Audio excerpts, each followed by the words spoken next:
औज़ुबिल्लाहि मिनश्शैतानिर्रजीम बिस्मिल्लाहिर्रहमानिर्रहीम। अस्सलामुअलैकुम क्लास 8। आज हम मैथ्स का स्टार्ट ले रहे हैं। तो मैथ्स का स्टार्ट हम मैथ्स की फ़र्स्ट चैप्टर से लेते हैं।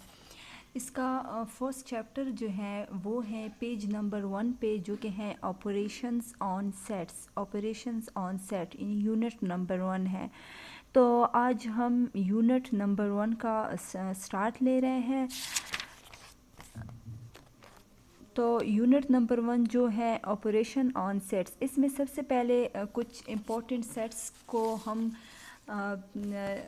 सीखते हैं कि जो सबसे इम्पोर्टेंट सेट्स हैं वो क्या कौन कौन से हैं। एक जो सबसे इम्पोर्टेंट सेट है वो है सेट ऑफ नेचुरल नंबर। ठीक है, अब नेचुरल नंबर क्या होते हैं? नेचुरल नंबर वो नंबर, सारे नंबर्स जो हैं उसको नेचुरल नंबर कहा जाता है, लेकिन नेचुरल नंबर स्टार्ट जो होते हैं वो 1 से स्टार्ट होते हैं। ठीक है, यानी 1 2 3 4 5 6 अप टू सो ऑन, जितनी भी नंबर्स है सारे नेचुरल नंबर्स ही हैं, लेकिन ये 1 से स्टार्ट होते हैं। मतलब कि ज़ीरो जो है वो नेचुरल नंबर में नहीं आता। ठीक है, उसके बाद है सेट ऑफ होल नंबर। फिर होल नंबर जो है वो ज़ीरो से स्टार्ट होते हैं। अब ज़ीरो जो है वो होल नंबर है, लेकिन ज़ीरो नेचुरल नंबर नहीं है। तो 0 1 2 3 अप टू सो ऑन, जितनी भी नंबर्स हैं वो सारे होल नंबर में आते हैं। ठीक है, उसके बाद है सेट ऑफ एंटीजर्स। अब एंटीजर्स क्या होते हैं? सेट ऑफ एंटीजर्स में यानी एक जितने भी नंबर होते हैं, अगर हम उनको नंबर लाइन पे शो करें तो हमारे साथ राइट साइड पे नंबर पॉजिटिव होते हैं और लेफ़्ट साइड पे नंबर नेगेटिव होते हैं। तो एंटीजर में अगर एक नंबर पॉजिटिव है तो वो भी एंटीजर है, अगर एक नंबर नेगेटिव है तो वो भी एंटीजर है। यानी जिस तरह के नेचुरल और होल नंबर में सारे पॉजिटिव नंबर है, लेकिन एंटीजर में नेगेटिव और पॉजिटिव दोनों आते हैं, और इसमें ज़ीरो भी होता है। यानी 0 प्लस -1 प्लस -2 प्लस -3, ये सारे जितनी भी नंबर हैं तो वो प्लस में भी और माइनस में भी वो एंटीजर में आते हैं। उसके बाद है set of even number. Set of even number, an integer which is exactly divisible by 2 is called an even number. कि वो एंटीजर यानी चाहे वो प्लस हो चाहे वो माइनस हो, लेकिन जो एग्जैक्टली 2 पे डिवाइड हो जाए उसे इवन नंबर कहते हैं। सिंपली मैं आप लोग को ये कहूँगी कि जितने भी नंबर जो 2 के टेबल में आते हैं वो सारे इवन नंबर हैं। ठीक है, यानी यहाँ पे प्लस माइनस बोथ जो है वो इवन, चाहे वो +2 है तो भी वो इवन नंबर है, चाहे वो -2 है तो भी वो इवन नंबर है। उसके बाद है set of odd numbers. An integer which is not exactly divisible by 2 is called an odd number. अब वो एंटीजर जो 2 पे एग्जैक्टली डिवाइजिबल ना हो तो उनको ऑड नंबर कहा जाता है। सिंपली ये कि जितने भी नंबर जो 2 के टेबल में नहीं आते, जैसे कि 1 3 5 7 9 11 13 15, ये सारे जो है इसे ऑड नंबर कहा जाता है। ठीक है, उसके बाद है set of prime number. Set of prime number, a prime number is an integer p is greater than 1 whose only positive divisor are 1 and p। ठीक है, अब इसका मतलब क्या है? इसका मतलब ये है कि प्राइम नंबर वो नंबर होते हैं जो एक तो अपने टेबल में आते हैं, यानी जैसे कि फॉर एग्ज़ाम्पल 2 है तो 2 1s are 2, और एक 1 के टेबल में आते हैं, जैसे 1 2s are 2। मतलब जो एक खुद पे डिवाइड होते हो और एक 1 पे डिवाइड होते हो, या जो सिर्फ अपने टेबल में आते हो या 1 के टेबल में आते हो। Whose only positive divisor are 1 and p। Divisor कहते हैं कि वो नंबर जिस पे डिवाइड एक नंबर डिवाइड होता हो तो उस नंबर को डिवाइज़र कहा जाता है।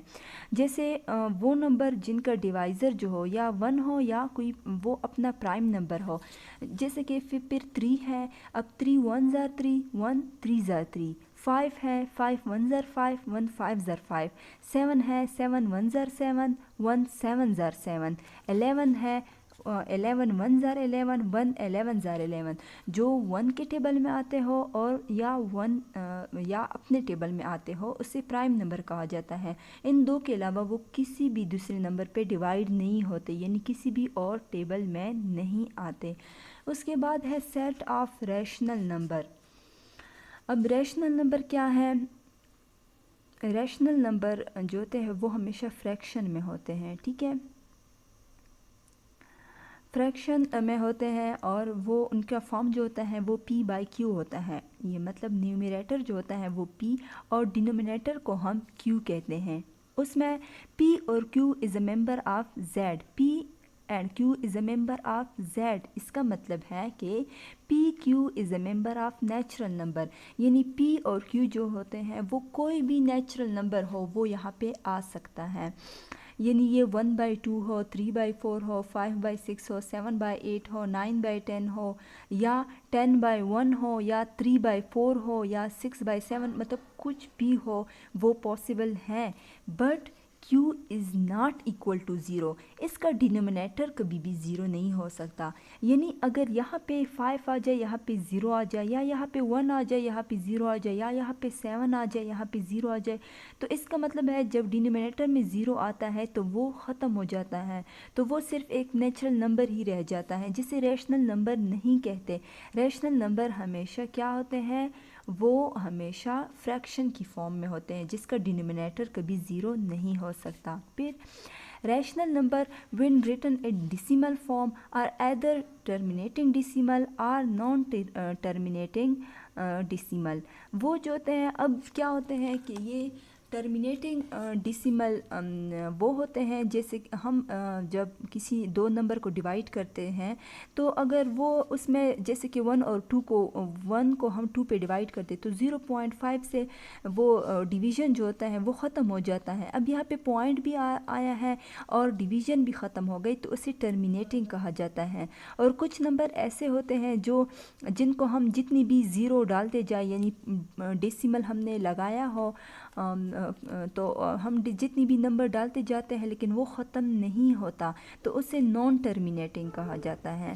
और फिर कुछ उसके बाद कुछ ऐसे नंबर भी होते हैं जिसे अगर हम डिवाइड कर दें, तो जैसे यहाँ पे 1/3 को जब डिवाइड तो 0 पॉइंट, फिर उसके बाद हम जितनी भी ज़ीरो डालते जाए तो कोशेंट में सिर्फ एक ही नंबर बार बार आता है, तो उसे कहा जाता है नॉन टर्मिनेटिंग करिंग डेसिमल, ठीक है। तो उसके बाद अब हम जो है आज स्टार्ट करते हैं। अब है ऑपरेशन ऑन सेट्स, ठीक है। इसमें है एक है unions of set. Union of two set A and B is denoted by A union B and defined as A union B is equal to X of X is a member of A and X is a member of B। अच्छा, इसका मतलब ये है कि एक A set होता है, एक B सेट होता है, दिन ए यूनियन बी में सारे वो एलिमेंट्स आते हैं जो या तो ए में होते हैं या बी में होते हैं, मतलब सारे नंबर जो होते हैं वो हम एक ही दफ़ा ही ले लेते हैं, ठीक है। जिसमें अगर यहाँ पे ए है यहाँ पे नहीं है तो भी हम ए लेंगे। अब यहाँ पे बी है यहाँ पे बी है, मतलब दोनों सेट में बी है, लेकिन हम ए यूनियन बी इसके यूनियन सेट में सिर्फ एक ही बी लेंगे। तो इसका मतलब है कि एक्स ऑफ एक्स तो या तो मेंबर ऑफ ए होता है, यानी या वो ए सेट में आता है या वो बी सेट में आता है। और एक ये बात कि जैसे कि ये set A is equal to, तो ब्रैकेट के अंदर इसके जो एलिमेंट्स हैं उनको अलग अलग लिखा गया होता है और उनके बीच में कॉमा डालना जो होता है वो मस्ट होता है। और ये जो सेट में जो होते हैं जैसे ए बी सी डी, इनको मेंबर्स ऑफ सेट भी कहा जाता है और एलिमेंट्स ऑफ सेट भी कहा जाता है। जैसे ये A B C D a set A के मेंबर्स है या सेट ए के एलिमेंट्स है, हम दोनों कह सकते हैं। उसके बाद है इंटरसेक्शन ऑफ सेट। अब इंटरसेक्शन ऑफ सेट का क्या मतलब है? इंटरसेक्शन ऑफ सेट का ये मतलब है कि ए जो है वो अब यहाँ पे है ए intersection B is equal to x of x is a member of A and x is a member of B। मतलब इसके लिए A इंटरसेक्शन B के सेट में जो मेंबर हम लेते हैं उनके लिए ज़रूरी है कि वो सेट A में भी आएंगे, सेट B में भी आएंगे। जैसे यहाँ पे और लिखा है कि या तो वो सेट A का मेंबर होगा या सेट B का होगा, लेकिन इंटरसेक्शन में ज़रूरी है कि हम इंटरसेक्शन सेट में वो एलिमेंट्स ले जो दोनों सेट में मौजूद हों। जैसे यहाँ पे A है और यहाँ पे नहीं है तो A इंटरसेक्शन B में हम A नहीं ले सकते। B यहाँ पे है तो B इंटरसेक्शन सेट में हमने लिया है। C है, D है, C है, D है तो वो भी लिए हैं। E F B सेट में है लेकिन A में नहीं है तो वो हम नहीं ले सकते। अब इसके अकॉर्डिंग जो एक्सरसाइज में क्वेश्चंस हैं हम वो करते हैं।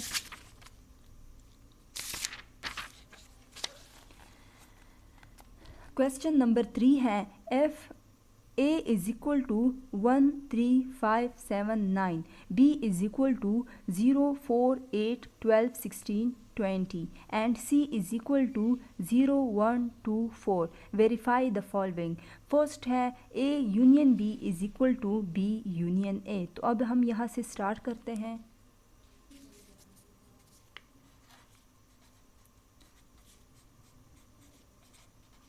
Unit number 1, operation on sets.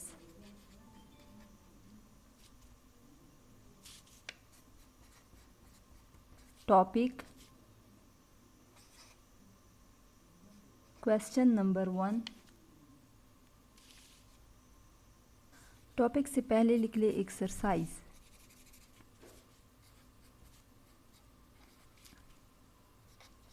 Exercise 1.1 topic question number 1। ठीक है, अब क्वेश्चन नंबर 1 में आज हम कर रहे हैं इसका फर्स्ट जो पार्ट है। तो A union B is equal to B union A। ठीक है, अब A सेट हम पहले लिखते हैं। A सेट जो है वो है 1 3 5 7 9। फिर B सेट हम लिखते हैं। B सेट क्या है, वो है 0 4 8 12 16 20। ठीक है, अब हमने फाइंड आउट क्या करना है, हमने फाइंड आउट करना है कि A union B B union A के इक्वल है। तो पहले हम A union B find out करते हैं। उसके लिए हम करते हैं A union B is equal to, पहले A का सेट लिख लेंगे 1 3 5 7 9। उसके बाद यूनियन, फिर B का सेट लिखेंगे 0 4 8 12 16 20। ठीक है, अब A union B is equal to, ये सारे नंबर्स हम लिख लेंगे 0 1 3 4 5 7 8 9 12 16 20। हम ये ऑर्डर में लिख रहे हैं, यानी असेंडिंग ऑर्डर में। ठीक है, तो ये A यूनियन B हो गया।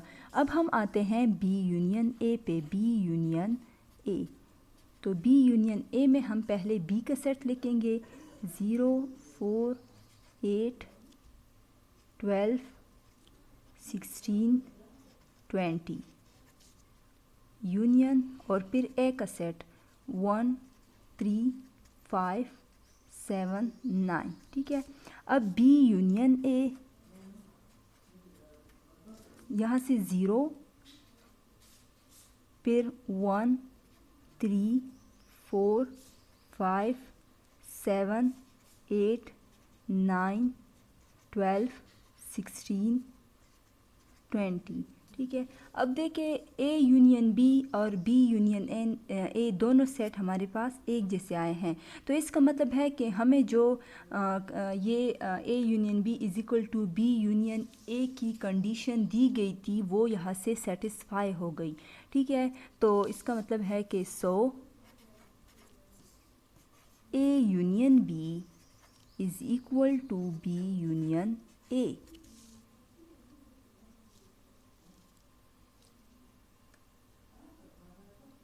अब एक मैं आप लोगों को आज थर्ड ऑप्शन कराती हूँ, थर्ड। तो थर्ड जो है वो है A intersection B is equal to B intersection A. ठीक है, सेट्स हमारे पास ऊपर हमने यहाँ पे लिखे हैं, तो आप लोग दोबारा लिख ले, मैं यहाँ से आप लोगों को डायरेक्ट कराती हूँ। अब पहले हम A intersection B is equal to, हम ए का सेट लिख लेंगे 1 3 5 7 9, फिर इंटरसेक्शन और फिर बी का सेट 0 4 8 12 16 20। ठीक है, अब A intersection B is equal to, अब यहाँ से हम कॉमन उठाएंगे, यानी वो एलिमेंट्स जो ए के सेट में बी हो और जो बी के सेट में बी मौजूद हो।